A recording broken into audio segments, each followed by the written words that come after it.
Le chat botté. Un meunier ne laissa pour tout bien, à 3 enfants qu'il avait, que son moulin, son âne et son chat. Les partages furent bientôt faits. Ni le notaire, ni le procureur n'y furent point appelés. Ils auraient eu bientôt mangé tout le pauvre patrimoine.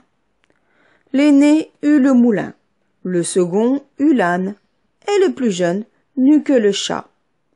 Ce dernier ne pouvait se consoler d'avoir un si pauvre lot. « Mes frères, disait-il, pourront gagner leur vie honnêtement en se mettant ensemble. Pour moi, lorsque j'aurai mangé mon chat et que je me serai fait un manchon de sa peau, il faudra que je meure de faim. » Le chat, qui entendait ce discours, mais qui n'en fit pas semblant, lui dit d'un air posé et sérieux. « Ne vous affligez point, mon maître. Vous n'avez qu'à me donner un sac et me faire une paire de bottes pour aller dans les broussailles, et vous verrez que vous n'êtes pas si mal partagé que vous croyez. » Quoique le maître du chat ne fît pas grand fond là-dessus, il lui avait vu faire tant de tours de souplesse pour prendre des rats et des souris, comme quand il se pendait par les pieds ou qu'il se cachait dans la farine pour faire le mort, qu'il ne désespéra pas d'en être secouru dans sa misère. Lorsque le chat eut ce qu'il avait demandé, il se botta bravement et, mettant son sac à son cou, il en prit les cordons avec ses pattes de devant et s'en alla dans une garenne où il y avait grand nombre de lapins. Il mit du son et des lacerons dans son sac, et s'étendant comme s'il lui était mort, il attendit que quelques jeunes lapins, peu instruits encore des ruses de ce monde, vient se fourrer dans son sac pour y manger ce qu'il y avait mis. À peine fut-il couché qu'il eut contentement. Un jeune étourdi de lapin entra dans son sac, et le maître chat, tirant aussitôt les cordons, le prit et le tua sans miséricorde. Tout glorieux de sa proie, il s'en alla chez le roi et demanda à lui parler. On le fit monter à l'appartement de sa majesté, où, étant entré, il fit une grande révérence au roi et lui dit: « Voilà, sire, un lapin de Garenne que monsieur le marquis de Carabas, c'était le nom qu'il prit en gré de donner à son maître, m'a chargé de vous présenter de sa part. »« Dis à ton maître, répondit le roi, que je le remercie et qu'il me fait plaisir. » Une autre fois, il alla se cacher dans un blé, tenant toujours son sac ouvert, et, lorsque 2 perdrix y furent entrées, il tira les cordons et les prit toutes 2. Il alla ensuite les présenter au roi, comme il avait fait du lapin de Garenne. Le roi reçut encore avec plaisir les 2 perdrix et lui fit donner pour boire. Le chat continua ainsi pendant 2 ou 3 mois à apporter de temps en temps au roi du gibier de la chasse de son maître. Un jour, qu'il sut que le roi devait aller à la promenade sur le bord de la rivière avec sa fille, la plus belle princesse du monde, il dit à son maître: « Si vous voulez suivre mon conseil, votre fortune est faite. Vous n'avez qu'à vous baigner dans la rivière, à l'endroit que je vous montrerai, et ensuite me laisser faire. » Le marquis de Carabas fit ce que son chat lui conseillait, sans savoir à quoi cela serait bon. Dans le temps qu'il se baignait, le roi vint à passer, et le chat se mit à crier de toute sa force: « Au secours! Au secours! Voilà monsieur le marquis de Carabas qui se noie !»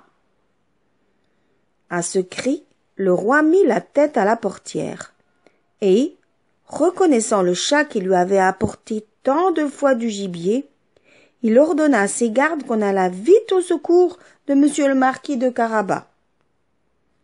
Pendant qu'on retirait le pauvre marquis de la rivière, le chat, s'approchant du carrosse, dit au roi que, dans le temps que son maître se baignait, il était venu des voleurs qui avaient emporté ses habits.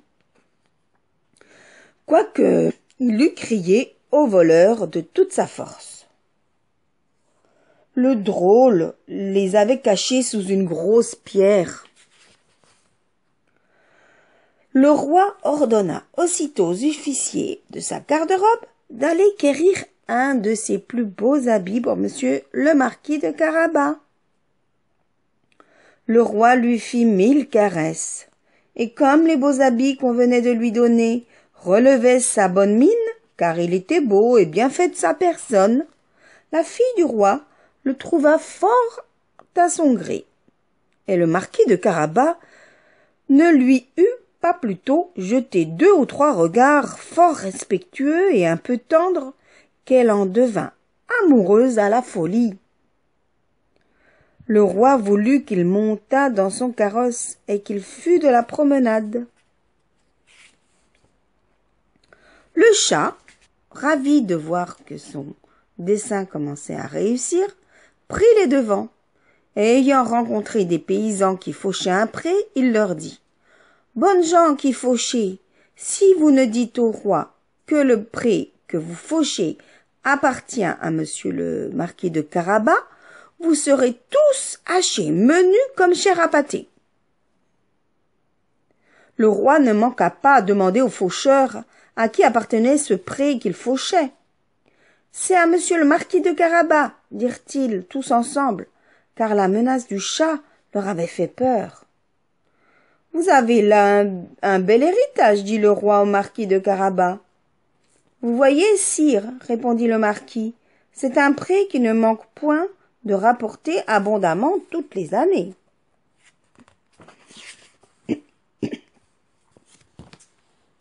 Le maître chat, qui allait toujours devant, rencontra des moissonneurs et leur dit « Bonnes gens qui moissonnez, si vous ne dites pas que tous ces blés appartiennent à monsieur le marquis de Carabas, vous serez tous hachés, menus comme chair à pâté. » Le roi, qui passa un moment après, voulut savoir à qui appartenaient tous les blés qu'il voyait. « C'est à monsieur le marquis de Carabas, répondirent les moissonneurs. Et le roi s'en réjouit avec le marquis. Le chat qui allait devant le carrosse disait toujours la même chose à tous ceux qu'il rencontrait. Et le roi était étonné des grands biens de monsieur le marquis de Carabas. Le maître chat arriva enfin dans un beau château dont le maître était un ogre, le plus riche qu'on eût jamais vu, car toutes les terres par où le roi avait passé étaient de la dépendance de ce château. Le chat eut soin de s'informer qui était cet ogre, et ce qu'il savait faire, et demanda à lui parler, disant qu'il n'avait pas voulu passer si près de son château sans avoir l'honneur de lui faire la révérence. L'ogre le reçut aussi civilement que le peut un ogre, et le fit se reposer.